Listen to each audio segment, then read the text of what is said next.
कंदकोट खां district reporter Abdul ख़ालिक चाचड़ जी report मुताबिक़ सिंध जे मुख़्तलिफ़ शहरनि समेत गोसपपुर में भी JUI जे सॾ ते ताज़ो थींदड़ इलेक्शन में JUI जे NA 191 जे उम्मीदवार मीर शाहसेन बेजाराणी ऐं पन्ने आकिले जे PS उम्मीदवार मुबीन बुलेदी सां थियल मुबैना दांधिलुनि ऐं नतीजनि में फेरफार वारे अमल ख़िलाफ़ कारकुननि जो शहर भरिसां मैन इंडस हाईवे ते राजा बेजाराणी लाड़ो वटि एहतजाजी मुज़ाहिरो करे टायर साड़े सख़्तु नारेबाज़ी कई वई। धरणे में सवें JUI कारकुननि हथनि में झंडा खणी धरणे वारे हंधि वेही रोड ब्लॉक करे छॾियो, जंहिं सबबि पंजाब खां सिंध ॾांहुं ईंदड़ वेंदड़ ट्रैफ़िक मुअतल थी वई आहे।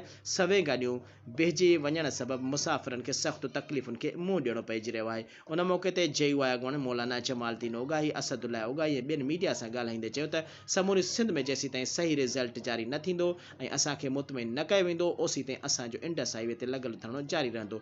JUI जे अॻुवाणनि जो चवणु हो त सिंध जे मज़लूम माण्हुनि खे PPA जे भोतारनि हवाले कयो वियो आहे ऐं हर चाहवंद उम्मीदवार खे ज़बरदस्ती हारायो वियो आहे। हुननि मुतालबो कयो त इहा इलेक्शन न पर सिलेक्शन हुई जेका जमियत उलमा इस्लाम क़बूल न कंदी। धरणो JUI जे ज़िले क़यादत तरफ़ां मौलाना शमसुद्दीन भेरी, मौलाना किफ़ायतुल्लाह ऐं मौलाना जमालुद्दीन ओगाही ॿियनि जी अॻुवाणी में लॻायो वियो आहे।